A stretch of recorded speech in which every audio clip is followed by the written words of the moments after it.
Ya, Anda kembali bersama kami dalam Hot Ekonomi dan pemirsa, saya masih bersama dengan ekonom senior Bapak Raden Pardede dan juga masih tersambung dengan Pak Anto Prabowo, Deputi Komisioner Hubungan Masyarakat dan Logistik OJK.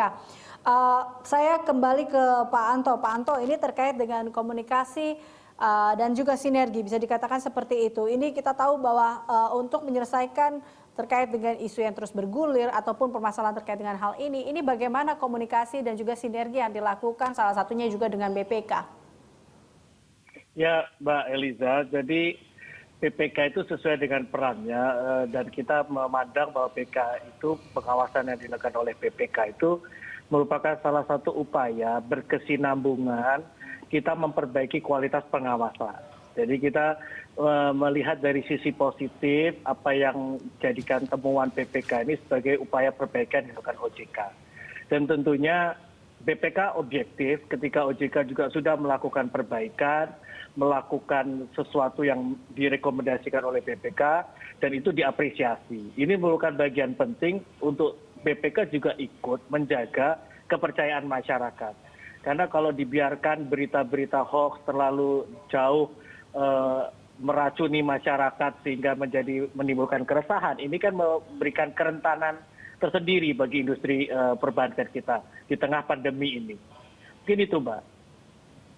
Oke. Nah, ini tadi kita juga melihat ada sebuah skema yang dilakukan tadi OJK. Bahkan Bapak sudah menjelaskan tadi di segmen awal apa langkah-langkah yang memang dilakukan.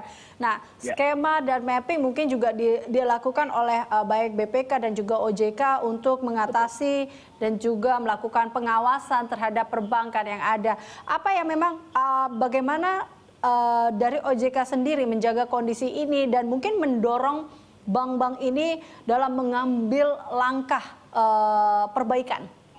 Ya, kondisi saat ini kan kondisi yang sangat extraordinary. Pasti seluruh kita tidak punya pengalaman menghadapi kondisi seperti saat ini. Sehingga ini adalah waktunya kita saling memperkuat, menguatkan di sisi regulator, pemerintah, dan bank sentral untuk kemudian mengamati dan kemudian memonitor serta mengambil langkah-langkah. Ya, langkah-langkah antisipasi. Jadi ini terus dilakukan selalu di dalam forum KSSK dan sebagaimana juga sudah disampaikan oleh OJK beberapa minggu yang lalu, kita melakukan kebijakan stimulus lanjutan. Ini untuk benar-benar menjaga di sektor jasa keuangan, khususnya di perbankan dan IKNB, industri keuangan non-bank, ini tetap terjaga. Ya, kami juga memberikan ruang untuk permodalan dan likuiditas.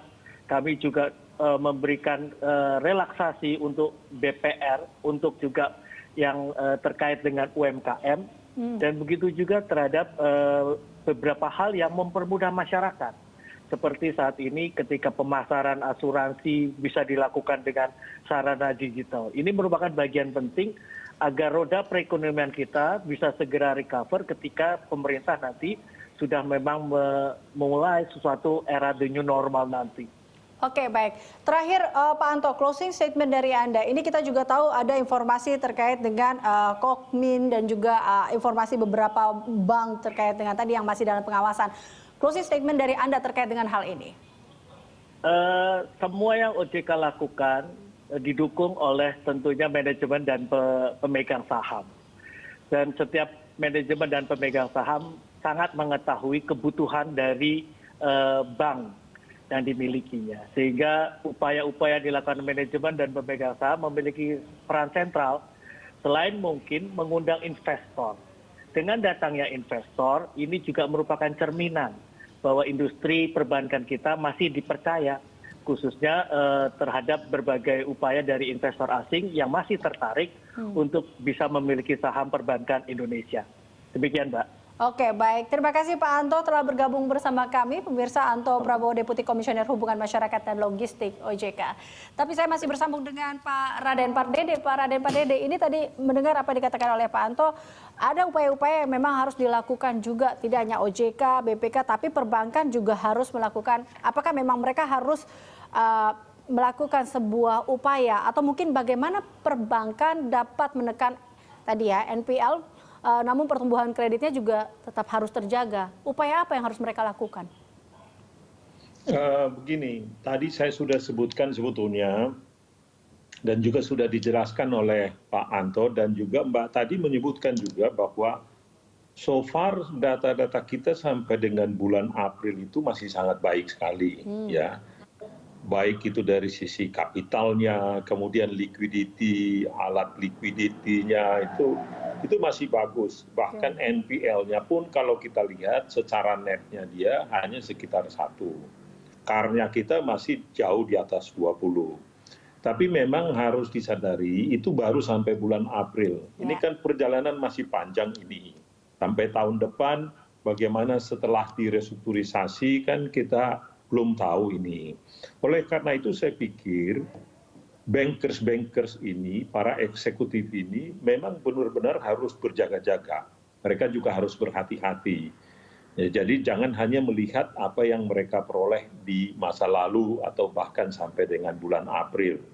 Kelihatannya laporan keuangan mereka sampai dengan bulan April ini masih bagus lah. Tapi tadi saya katakan mereka harus mengambil inisiatif di depan, ya, mengambil inisiatif tadi bagaimana mereka merestrukturisasi perusahaan ini dengan baik. Bahkan kali ini menurut saya bankers dengan dunia usaha harus bekerja sama. Karena kalau saja dunia usahanya habis dan juga tidak direstrukturisasi atau diberikan modal, maka bank pun nanti akan menjadi bermasalah. Jadi strategi pengelolaan kredit kali ini memang akan beda dengan yang biasanya. Jadi kalau bisa bankers, para pengelola bank dan juga dengan dunia usaha harus bekerja sama ini.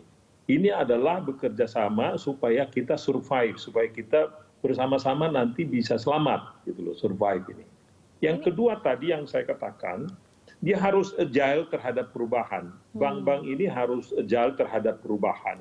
Bahwa tidak bisa dipungkiri bahwa bank-bank ini sekarang melakukan akselerasi di digital di dalam pelayanannya.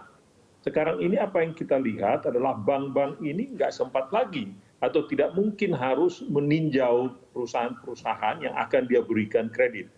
Sekarang dia harus melakukan usaha dengan virtual aja jadinya.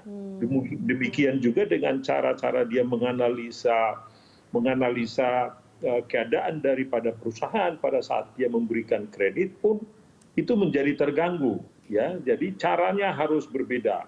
Jadi pelayanan terhadap pelanggan ini yang saya katakan tadi itu beda sekali dengan yang sebelum-sebelumnya, ya. Pada saat yang sama dia harus membuat prioritas-prioritas. Jadi memang tidak mudah ini prioritas-prioritas pada saat yang sama penerimaan dia turun, tapi dia harus mengembangkan juga pendidikan, training, dan teknologi, akselerasi digital yang saya katakan tadi. Dia harus bikin prioritas supaya ada cost control. Harapan kita tentu jangan sampai bank ini merugi. Ya. Jadi dia harus melakukan cost control supaya dia tetap bisa seperti yang kami katakan tadi bertahan. Ini bertahan sampai tahun depan itu menjadi penting sekali. Ya. Sesudah itu baru dia bisa melakukan akselerasi pengembangan daripada investasi mungkin sesudah tahun depan baru bisa. Oke, ini bisa dikatakan mungkin new normal bagi perbankan ya, atau adaptasi kebiasaan baru untuk perbankan dalam hal ini mungkin harus lebih teliti lagi. Tapi closing statement dari Anda terakhir Pak Raden, terbaik apa yang harus dilakukan di saat kondisi saat ini untuk perbankan? Silakan Pak Raden. Ya, saya sudah katakan tadi, memang bisnis perbankan ini adalah kepercayaan. Jadi memang kita harus menjaga kepercayaan. Ya, kita menjaga kepercayaan daripada nasabah kita, nasabah, dan juga menjaga kepercayaan dari para nasabah penabung. Jadi dua-duanya harus dijaga ini. Saya sebutkan di awal tadi, kita ini kalau boleh menjaga, ini semua kita bersama-sama ini menjaga sistem keuangan kita ini. Kita hindari rumors, karena saya katakan tadi ini sangat berbahaya dalam keadaan seperti ini. Dan memang kita harus berikan kepercayaan, trust kepada otoritas keuangan kita, ya. Jangan kita tambah, saya katakan tadi, beban mereka dalam situasi sekarang ini. Ini mungkin yang menjadi perlu menjadi masukanlah kepada kita semua dalam situasi sekarang ini. Mari kita bersama-sama menjaga sistem keuangan kita. Oke, mari sama-sama kita menjaga sistem keuangan kita ya, dengan tidak mempercaya berita-berita yang tidak benar, itu menjadi salah satu juga ya Pak ya, untuk menjaga kestabilan ini. Baik, terima kasih Pak Raden Pardede, ekonom senior telah bergabung bersama kami, dan sebelumnya ada Pak Anto Prabowo, Deputi Komisioner Hubungan Masyarakat dan Logistik OJK. Ya pemirsa, sampai di sini kebersamaan kita dalam Hot Ekonomi. Anda bisa mengirimkan informasi dan saran ke email kami di redaksi@berita12tv atau follow kami via Twitter, Facebook, YouTube, serta Instagram. Saya Eliza Hasan, mewakili seluruh kerabat kerja yang bertugas undur diri. Terima kasih, sampai jumpa.